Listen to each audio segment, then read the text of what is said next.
Italian filmmakers can produce duds as easily as anyone, but they appear to be virtually incapable of making visually uninteresting films.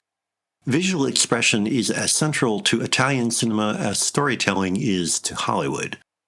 Obvious in the work of big names like Fellini or Bertolucci or Visconti, this skill is equally present in the work of low-budget horror master Mario Bava, who, whatever the qualities of his scripts, executed his films with enviable visual distinction.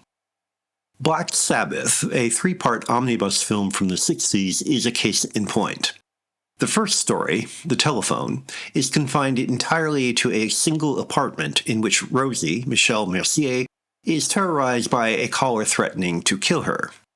The closed setting, far from being a hindrance, gives Bava the opportunity to show how limited means can be used to create a rich impression on screen when treated imaginatively.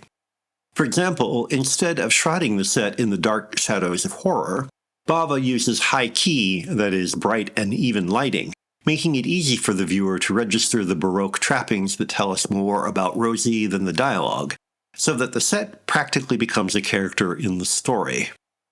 The Voerderlak, on the other hand, is lit and shot with all the dark mystery of traditional horror, including period trappings and an exotic Eastern European setting. The title refers to a mythical creature, sort of a cross between a vampire and a zombie, that preys on those he or she has most loved in life. Boris Karloff stars as the patriarch who returns to terrorize his family.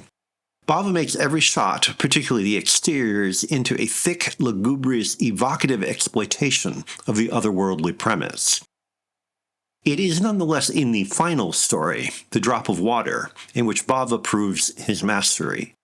A nearly silent tale of a nurse haunted by the spirit of a dead woman whose ring she has stolen, the segment is a masterpiece of atmospheric settings, lighting, and selective sound. While the images create a foreboding warren of color and decaying decor, Bava strips the soundtrack down to a few evocative effects, such as the buzz of a horsefly that appears at the moment of the theft, or the amplified plop of a drop of water in a textbook example of expressive technique. As if to prove just how sophisticated these chilling tales can be, Bava ends Black Sabbath with a final treat. The stories are framed by brief segments with a dubbed-into Italian Karloff speaking directly to the viewer. While the introduction warns the audience to expect terror, Karloff's final address ends the film on a playful note in which some of the horror techniques are exposed as the tricks they are. Horror can all too often be an example of cinematic prostitution.